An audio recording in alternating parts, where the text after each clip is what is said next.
Assalamualaikum warahmatullahi wabarakatuh. Pada kesempatan ini, saya akan menyampaikan kesimpulan dan refleksi terhadap materi modul 1.1 tentang pemikiran-pemikiran Ki Hajar Dewantara. Sebelumnya, perkenalkan, nama saya Ilman Nafian. Saya adalah calon guru penggerak Angkatan 7 dari SMP Sunan Kalijaga, Kota Cirebon, Provinsi Jawa Barat. Sebelum mempelajari modul 1.1 mengenai refleksi filosofis pendidikan nasional Ki Hajar Dewantara, sebagai guru, saya mempercayai beberapa hal tentang murid dan pembelajaran di kelas. Di antaranya, murid bagaikan gelas kosong yang harus diisi, atau kertas kosong yang dapat digambar sesuai keinginan orang dewasa. Karena saya mengampu pelajaran matematika, seluruh murid harus bisa menguasai konsep matematika dan mencapai KKM. Guru tidak mempertimbangkan keragaman potensi murid. Pemberian sanksi atau hukuman dapat memperbaiki perilaku murid. Ini pun masih saya percayai sebelumnya. Kegiatan pembelajaran selalu di dalam ruang kelas.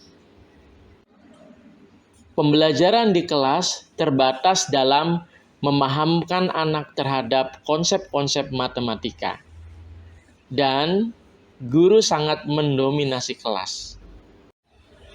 Pembelajaran yang berpusat kepada murid akan memakan waktu lama dan materi pelajaran tidak akan tersampaikan seluruhnya. Ini kurang baik. Sebagian besar pembelajaran berisi pengajaran pengetahuan dan keterampilan, bukan berisi pendidikan yang benar-benar berpihak kepada murid. Pembelajaran mengabaikan bakat dan minat yang melekat pada masing-masing murid.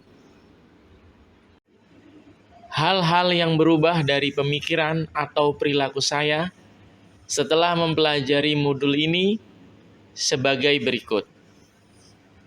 Yang pertama, mengenal dan memahami karakteristik, bakat, dan minat yang melekat pada siswa merupakan penting bagi guru.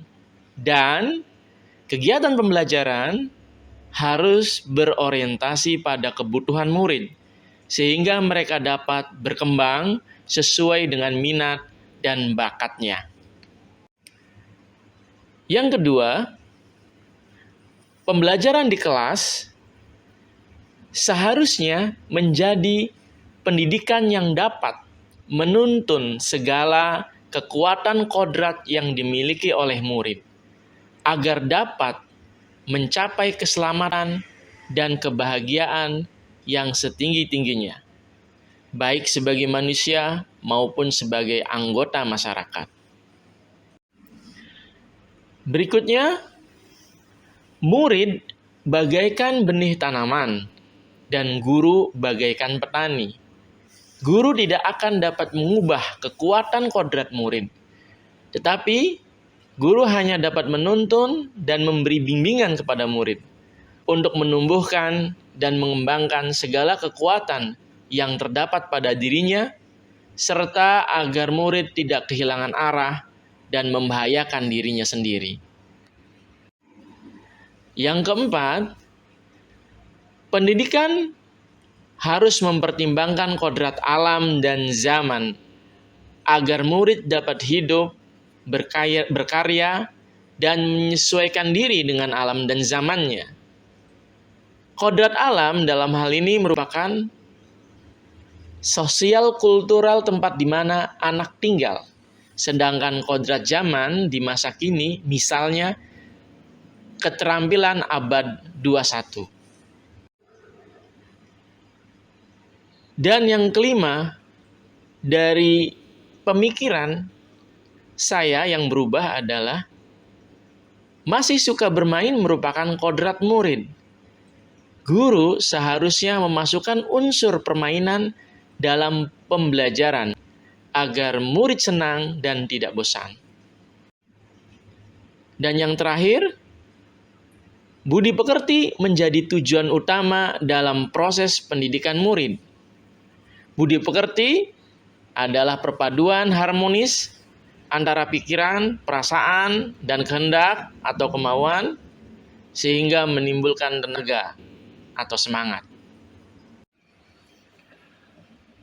Sedangkan yang dapat segera saya terapkan lebih baik agar kelas saya mencerminkan pemikiran Ki Hajar Dewantara, di antaranya pertama, saya akan masukkan permainan dalam proses pembelajaran.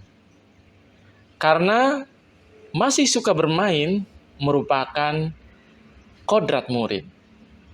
Dan yang kedua, saya akan menyiapkan pembelajaran yang mengandung unsur-unsur sosial kultural daerah saya dalam rangka menebalkan perilaku dan budi pekerti yang baik.